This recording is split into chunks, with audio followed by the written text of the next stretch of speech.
Good afternoon, distinguished guests, and everyone that came to hear this hearing. I think it's very important. I've I first got evac out of Iraq after my second tour with PTSD, and then they put me on medications. And a week after that, I got discharged from the inpatient facility. They just gave me medications and put me back with the rear detachment unit.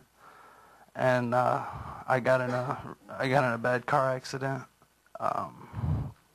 Degloved my left hand and brain injury. And then from the very start, when I woke up in the German hospital, they were really good to me. But right when I got to launch stool,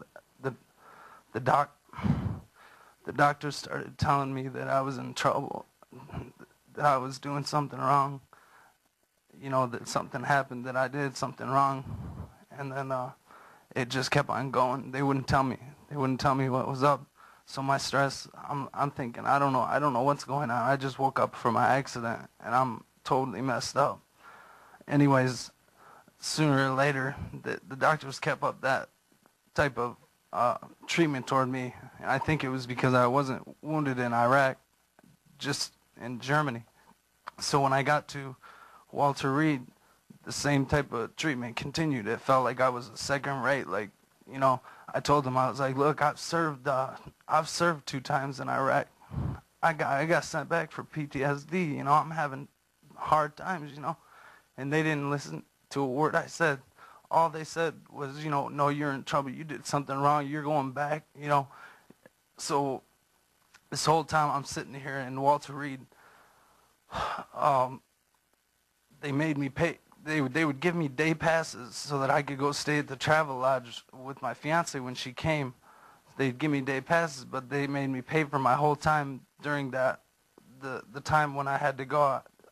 I wanted to get out of the hospital to get away from the people, Colonel Farber especially, because they'd never give me a straight answer. Never, ever, ever a straight answer.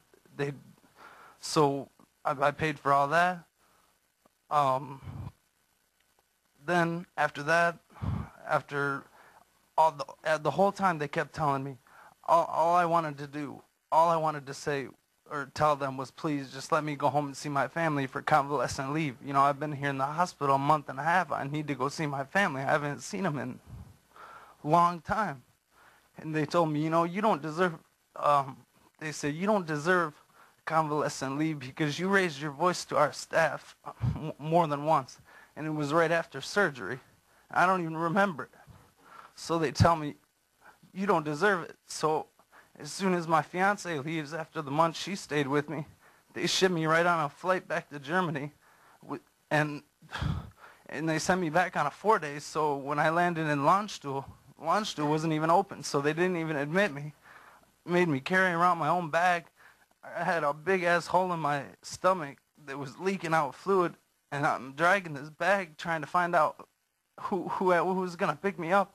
And when I got there, nobody saw me, so my unit just came pick me up. I called them. I said, look, I don't have anybody to help me, so please come pick me up. I waited there a few hours, and they came. And then in the meantime, they had called my rear detachment unit to tell them that I went AWOL because I got so fed up with the treatment I was receiving on Ward 57 that I said, I want to go see a civilian provider. I want to go. I just don't want to be here anymore.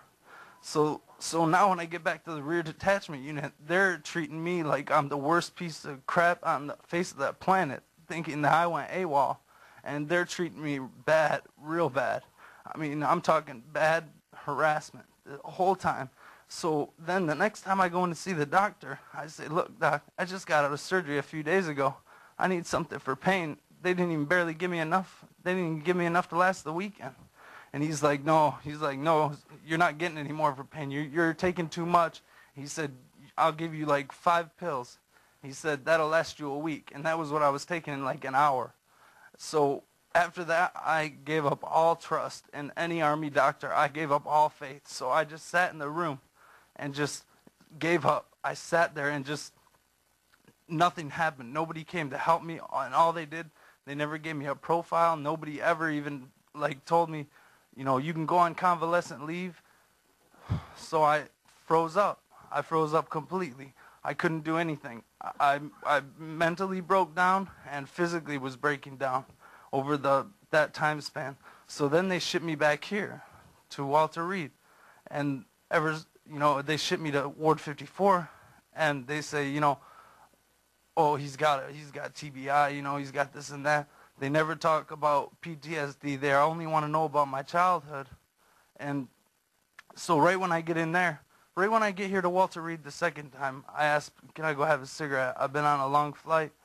He's like, no. This E6 is like, no, I'm an E5, so whatever. I said, okay, well, I'm going to go have a cigarette. I started walking to have a cigarette on the bus, and he tackled me. And this is still when my injury is fresh. I mean, it still hurts. So tackles me. Then they take me up to Ward 54 in restraints, and I'm yelling, I'm screaming. I'm like, what the heck? I didn't deserve to be in restraints. So the whole time they're putting me in restraints, and for like hours and hours, since they said I was excited, they laid me on first of all, 5 black guys stripped my clothes off completely. And I said, look, I can take my clothes off by myself. I said, I don't need you guys to. And then they said, look, we're not fucking fags. They strip off my clothes right in front with everybody around, and then strap me to the bed face down with my arm still hurting like hell, not listening to anything I had to say, and strap me down there for 5 hours at least. And I just gave up. And I mean, I think I'm way over time, but I'm just trying to say that I still haven't got to have convalescent leave with my family. I've had a really rough time here, and I've been in the Army 3 years. 2 years? No, 4 years. 4 years? I got stop lost at 3 years in Iraq. What was your assignment in the Army? What was your MOS? I'm a scout. I'm a 19 Delta scout. We were always forward patrolled my whole time in Iraq. How old are you? Combat missions all the time. How old are you? I'm 23 years old, sir. Well, it's very, very helpful for you to come in here and make this presentation, and we're certainly going to follow up on it too. Would you be sure we have your name and location and address? Where's your home? Fenton, Michigan, sir. Where? Fenton, Michigan, sir. Okay.